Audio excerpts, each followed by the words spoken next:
Hi, I'm Calcasieu with the Calcasieu Parish Public Library, and today we'll be doing Fusion Bead Art.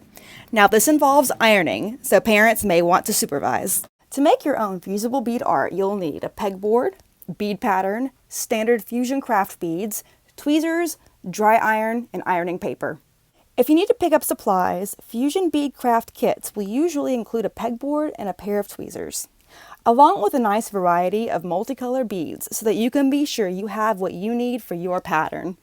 This pattern, in our case. So adjust your television sets because it's time for some Fusion Bead Art. Bead art patterns feature a design within a grid that scales to a standard square pegboard. Sometimes you can put your design directly beneath the pegboard. But not us. Our grid is a little too small, so we'll have to eyeball it. Pick up the tweezers and then pick up a bead with the tweezers. Place the bead directly where the design tells you to.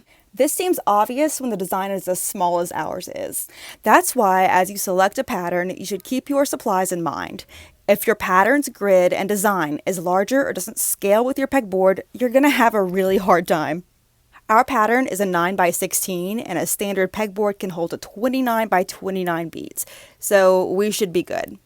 Give yourself a break and love yourself enough to try this project using pre-sorted beads. This will help you plan your project as you'll have an idea of how many colors you have of each bead at the beginning.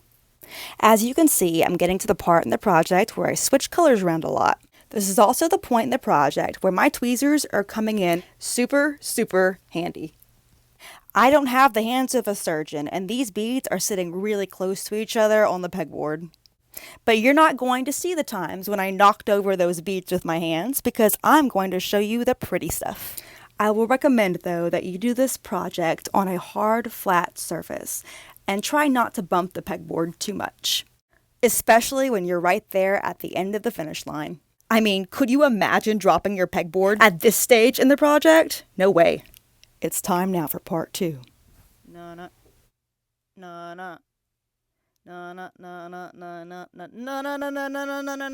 The iron. Bring on the heat. Please ask your parents if an iron is okay for you to use. Remember, irons get very hot. Do not touch the heat plate of the iron. This iron is going to physically melt the plastic in the fusion beads and can do the same to your fingers. Prepare your space by putting some ironing paper on top of your design. The ironing paper will serve as a buffer between the iron's hot plate and the unstable beads on the pegboard.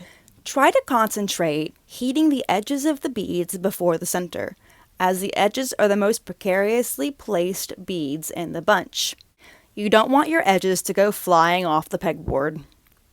So areas like the TV antenna and the leg stands are the most fragile and are the ones that are most likely to need a little bit of extra. As you can see, it could be kind of a disaster.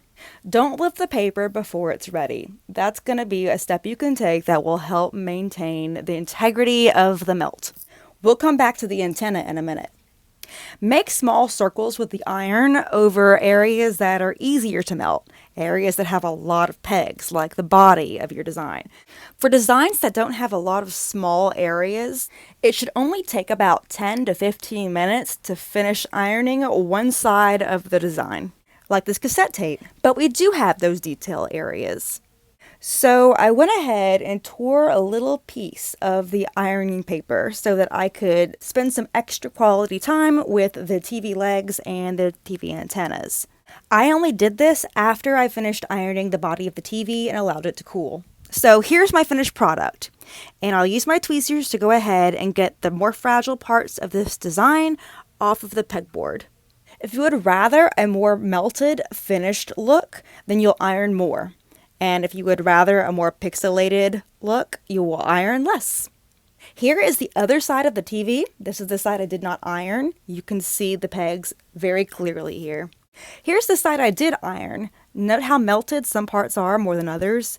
I didn't apply the iron's heat evenly, and it's definitely showing here. If I redid it, I would go back over it until everything was a lot more even. When you're all set and you've ironed both sides of your project, you will put it under a very large and heavy book. You will do this because as the project starts to finish, the sides will curl, and you don't really want a TV that is all curled up. It will be impossible to watch. Just to better illustrate what I was talking about when I talked about the heat earlier, this side of my cassette project was not ironed and this side was. And you can see on this ironed side how uniform and clear everything looks when it's melted. So no iron for a more pixelated project, and yes iron for a melted project. Anyway, I hope you enjoyed my little retro melted Fusion Bead Art tutorial. Check back each week for more projects just like this one on our Facebook page, and we hope to see you soon.